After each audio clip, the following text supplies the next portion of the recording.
¿Qué tal? Buenos días, bienvenidos a esta nueva edición de Política y Poder a través de la señal de Vez Cable Televisión. Como cada domingo, desde las 9 los acompaño durante 60 minutos para poder conocer y analizar un poco de la realidad nacional que en estos momentos estamos viviendo. Y valgan verdades, la realidad pinta color hormiga porque desgraciadamente el otorgamiento, el voto de confianza al gabinete Vázquez no resuelve los problemas sociales bastante álgidos en estos momentos en nuestro país.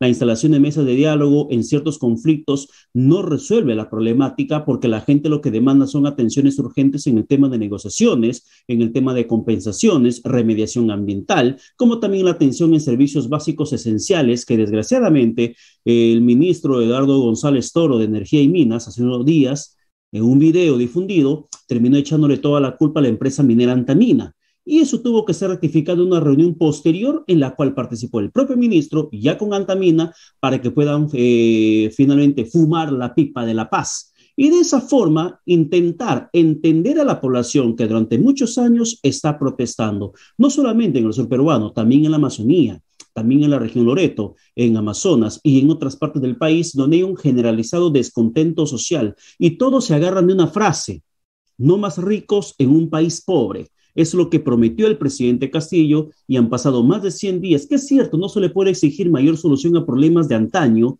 pero valgan verdades también, no ha dado mayores luces de realmente pretender cambiar esa dura realidad que atraviesa la gente más empobrecida del país. Y en el Parlamento tampoco la cosa queda bastante fácil para los congresistas, dado que desgraciadamente más de 100 días de Palacio Legislativo con nuevos integrantes y hasta el momento no vemos algo contundente por parte del Congreso de la República que pueda dar al menos una clara señal de lo que pretenden hacer con nuestro país a través de la emisión de normas. Solamente se ha conocido en gran parte de este periodo, estos más de 3 meses del inicio del nuevo gobierno, nuevo quinquenio, solamente se conoció de comisiones extraordinarias, comisiones de investigación, comisión para investigar el por qué el ministro dijo tal cosa, el por qué el presidente nombró tal cosa, el por qué solamente se han dedicado a legislar o hacer control político sobre decisiones desde el Ejecutivo. Pero en materia legislativa hay poquísima, casi nula productividad a lo largo de esos tiempos, a excepción de la ley Guzmán, esta norma que aprobaron en tiempo récord para que cualquier sentenciado a terrorismo muera tras las rejas, inmediatamente sea incinerado, sea cremado. Más allá de eso, no se conoció algo que se pueda recordar como un logro parlamentario de esos 100 días para decir al menos que el Congreso sí está trabajando y el legislativo lamentablemente no lo está haciendo.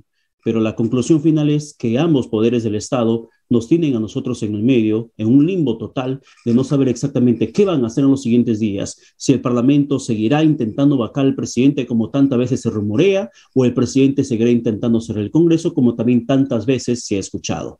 Vamos a conversar sobre esos temas en el aspecto constitucional.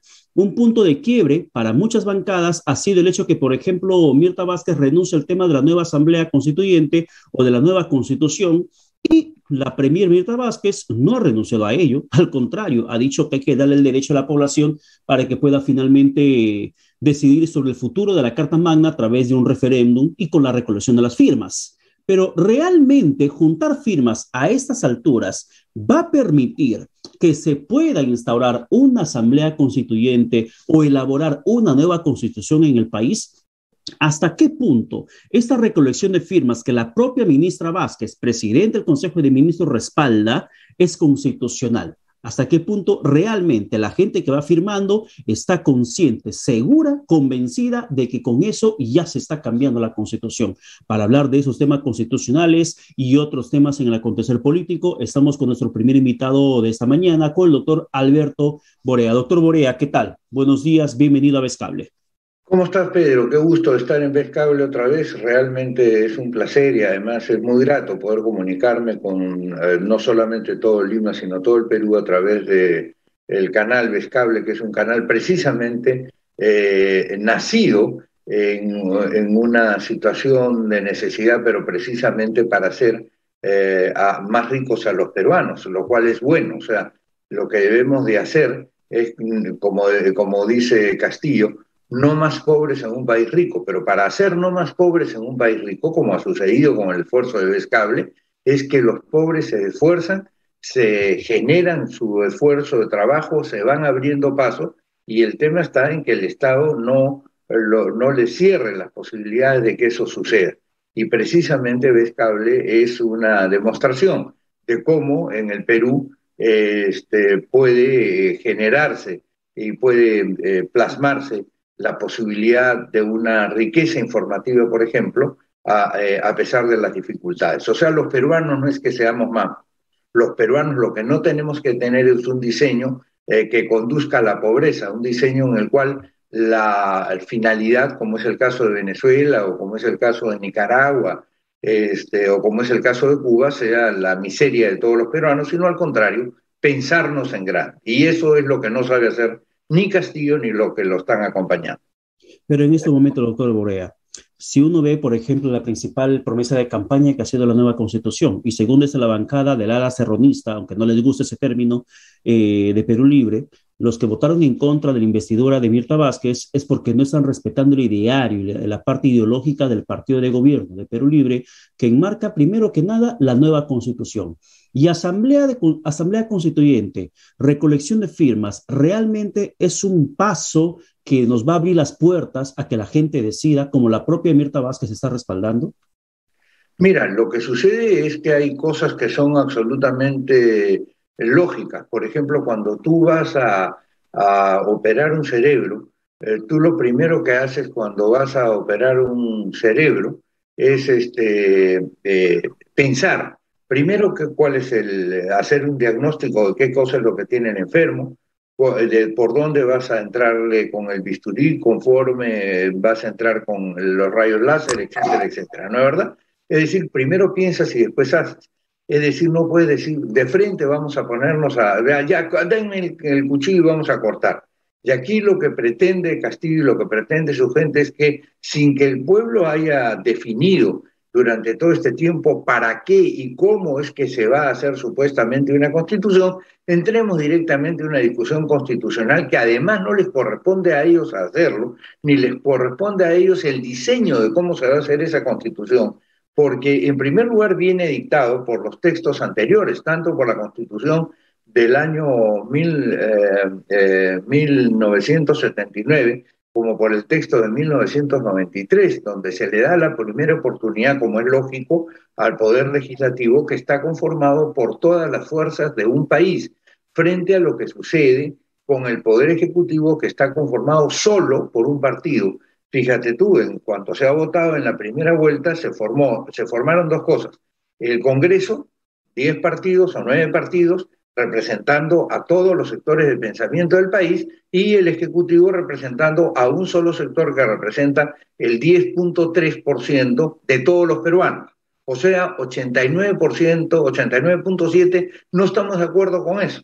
Entonces, ¿cómo tú puedes pretender entrar a la sala de operaciones cuando los médicos, que somos todos los peruanos, no estamos para este caso de acuerdo en qué ni cómo es que se va a operar ese cerebro? Entonces es un absurdo y tú no Ya, puedes darle paso a los absurdos. ya, eso puede ser un absurdo en el sentido de querer generalizar el discurso, de que el pueblo pide nueva constitución, cosa que es la verdad bastante ambiguo, porque realmente el pueblo, cuando hablamos de todos, estamos completamente divididos en esa posición de nueva constituyente. Sin embargo, haciendo caso, sin desoír a la gente que sí quiere nueva constitución, ¿es legal, es legítimo que en estos momentos se estén juntando, recolectando firmas? Mira, hay dos cosas. Ellos asumieron el poder. Yo he combatido lo que se denomina Constitución de 1993 desde el primer día. Nunca le acepté condición a algo que le faltaba, lo que se llama legitimidad de base, es decir, legitimidad de origen, ¿no es verdad? Cuando los actos son productos de la fuerza, que no es el caso de este gobierno, sino lo que sucedió en el gobierno de Fujimori en 1992, que como consecuencia del golpe él se dicta su constitución, ¿no es verdad? Tú tienes ahí una posibilidad de discutir si lo vas a hacer dentro o fuera de lo que dice la norma. Pero cuando eventualmente está dicho por la norma y cuando exactamente tú juras por esas normas, y eso fue lo que hizo Castillo y eso es lo que ha hecho Mirta Vázquez hace pocos días, tú tienes que cumplir tu juramento, no puede ser como dice el Vals, hoy di un juramento y mañana una traición, y eso es lo que ellos hacen, ellos dicen, yo juro en que voy a seguir las normas y que en consecuencia todo el camino de aquí en adelante va a ser de acuerdo a la Constitución, es más, hablan de nuestra Constitución, y después, sin embargo, dicen que la Constitución no sirve, ¿en qué quedamos? Es decir, tan poca lógica hay en esos cerebros para poder terminar en eso. Le entiendo esa parte de la explicación técnica legal constitucional, pero mi pregunta iba en el sentido, si yo, por ejemplo, pongamos hipotéticamente, estoy a favor de que se cambie la constitución y veo en el parque cerca de mi casa que están juntando firmas, me voy y firmo el planillón para una asamblea constituyente o para una nueva constitución. ¿El acto de firmar o esa recolección de firmas es ilegal? Bueno, ese es un tema que está en discusión bien interesante en Trujillo. En Trujillo se ha planteado digamos, una demanda sobre esa naturaleza, porque efectivamente existiendo un camino legal, un camino establecido en el texto de 1993, tú tienes que seguir las normas de derecho.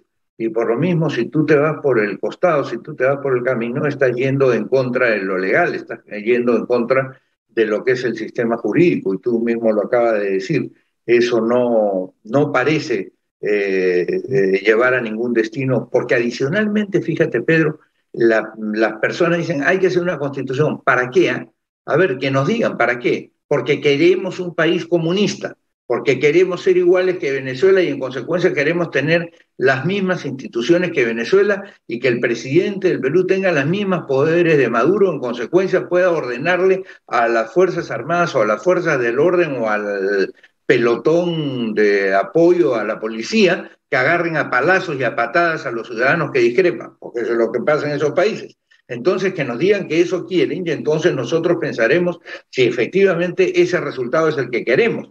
Y ahí Claro, el problema parte, a ver, entrando ya un poco al terreno de lo político, enmarcado en el tema constitucional, entre lo político, porque también es un gran político.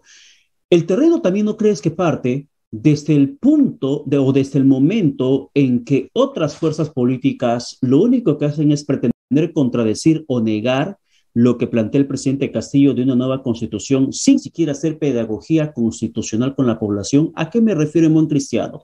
Si el presidente, por ejemplo, dice, que lo escuché muchas veces, que la salud no es un derecho marcado en la Constitución. Oye, pero yo el artículo 7 de la Constitución Política y dice que la salud es un derecho. ¿Quién sale a desmentir al presidente? ¿Quién sale a desmentir a las voces de Bermejo, a las voces de Cerrón, a las voces de los Bellidos, a las voces de todos otros políticos que están a favor de la nueva Constitución? Si te dicen que la salud en la Constitución del 93 no es un derecho, pero yo leo en el artículo 7 que sí es un derecho. ¿Quién le contradice?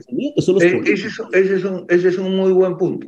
Ese es un muy buen punto, ¿por qué? Porque además incluso en el Congreso anterior, yo recuerdo que Omar Chejade planteó un tema para elevar el porcentaje de asignación de recursos del presupuesto de la República al tema de salud. Y creo que se llegó a aprobar esa norma. Ahora, si no se llegó a aprobar, ese es un tema importante. ¿Por qué? Porque hay, a mi criterio, 4 puntos en los cuales el Estado tiene que gastar y en los cuales efectivamente no puede caber discusiones de cuánto es lo que va a gastar, que son educación, salud, seguridad y justicia.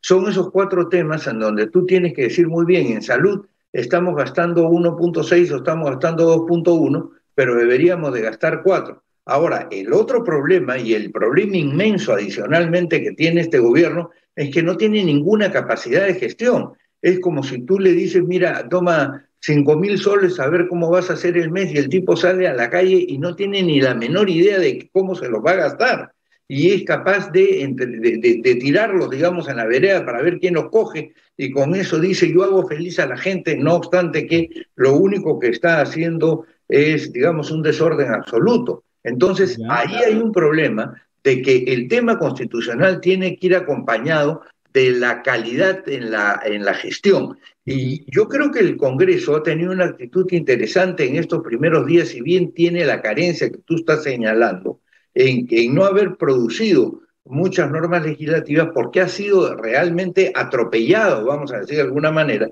por una cantidad de iniciativas que plantea Castillo que se aprueben como esta que te digo, respecto a que el ejército salga a patrullar las calles de Lima, lo cual es naturalmente en contra de toda concepción lógica de orden en un país democrático, cuando no existe pues estado de una emergencia. situación de explosión, ¿no es verdad?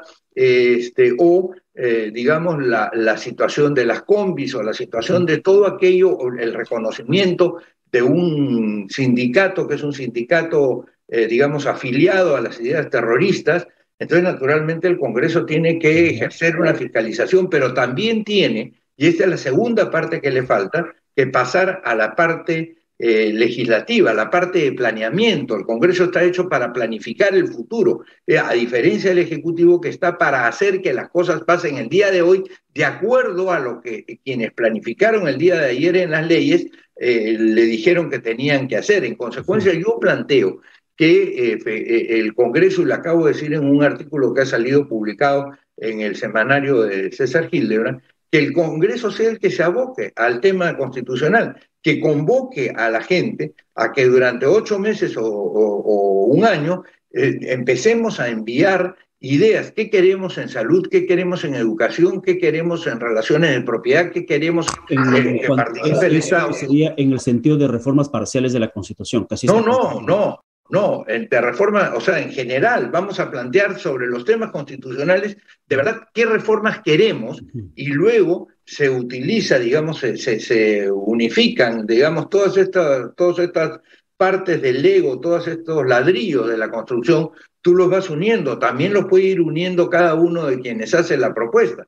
Y entonces tú tienes durante un tiempo, momento para pensar, y luego ya tienes momento para elaborar la Constitución, pero ya tienes lo que se llama momento constituyente. En este instante en el cual hay un pleito permanente entre unos y otros, ¿cómo tú vas a tener el espacio para ponerte de acuerdo? Cuando dos personas se están trompeando, no tienes la posibilidad de ponerse de acuerdo. Tú tienes la Es que, posibilidad doctor Borea, ese es el detalle, que lamentablemente lo que usted dice políticamente puede funcionar cuando hay la voluntad necesaria, pero si tenemos a un parlamento que casi en su plenitud se encuentra opuesta a la posibilidad de una reforma de la constitución política, lo que vas a encontrar son discursos que solamente ven el sentido de lo subjetivo o del adjetivo, del terrorismo, del comunismo, y eso termina desoyendo a la gente que sí está esperando nuevos cambios por la situación de abandono en la cual se encuentra en estos momentos.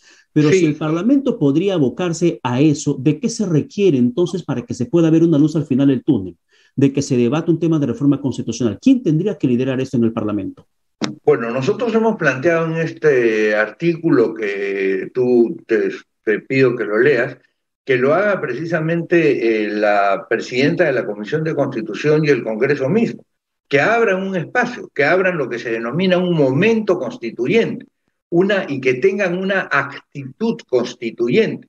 No hay que tenerle miedo a la discusión de las normas, porque las normas no son eternas. Hermann Heller, que era un gran tratadista de derecho constitucional y de teoría del Estado de principios del siglo XX, decía que el derecho es una ciencia de la cultura, y como toda ciencia de la cultura está sujeta a una evolución, y en consecuencia también en las constituciones están sujetas a una evolución, pero no a una involución, no a un retroceso, porque para que haya constitución, como dicen N autores, te puedo citar a Friedrich, a Lowenstein, a cualquiera, que dice, para que haya constitución en un país tiene que haber verdaderamente control de poder. Y lo que quiere Castillo es que no haya control de poder. Tan no quiere que haya control de poder que descabeza las Fuerzas Armadas eventualmente y pone a gente que es afín a él y no a la que le corresponde de acuerdo al escalafón. Además, auxiliado por un sujeto que no tiene ninguna preparación en materia de defensa como es el ministro de Defensa. En consecuencia, tú no puedes pues, salir a la calle ahora que sales de Vez Cable y te encuentras con un patita que resulta que había jugado waterpolo y lo pones de seleccionador del equipo de básquetbol del Perú. Es decir, nunca agarró una pelota de básquetbol, no sabe ni cómo es la cancha. Y ya él quiere decidir cómo es, a quién va a poner de capitán del equipo de básquetbol, etcétera, etcétera, cuando él lo único que ha hecho es waterpolo o ha jugado tenis, algo por el estilo. Eso es lo que le está pasando al país, que hay mucho incompetente en las tareas en que exigen la mayor preparación para que puedan darse resultados, ¿no? Pero esa situación que, por ejemplo, ha defendido el ministro de Defensa, Walter Ayala, de que los militares estén en la calle y que está enmarcado en la Constitución, de que no hay nada ilegal, nadie irregular, ¿esto es cierto? No, no es cierto, no es cierto, porque la tarea del orden interno le corresponde a la Policía Nacional y te voy a explicar por qué. El policía es un tipo normalmente más tolerante, es un tipo que está acostumbrado a primero dialogar, a decirle señora, colabore, haga usted estas cosas, todo lo demás. Cuando tú estás en una guerra y para eso preparan a los militares para que vayan a la guerra, tú no le empiezas a preguntar al enemigo que está empujando tu frontera para meterse a tu territorio, nada, no tienes nada que preguntarle, simplemente le dices alto, no hace alto, pundún, dispara, se acabó el tema. Es decir, esa es la diferencia que existe entre una formación militar y una formación Ya. policial llevada al extremo. Te estoy llevando esto a la simplificación porque eventualmente de ahí nace toda una concepción diferente. De lo que se trata en la policía es de ordenar un territorio que está ocupado por los conciudadanos y en consecuencia en torno al centro del poder del país. Lo que Ya, hacen los claro, militares doctor es Lorea. tratar de desocupar, déjame que termine, Ya. tratar de desocupar del territorio de tu estado a gente que no es de tu ciudadanía y que más bien lo que quiere es ocupar tu país, más allá del suyo, que ocupen el suyo, quieren meterse al tuyo. Entonces son dos formaciones diferentes.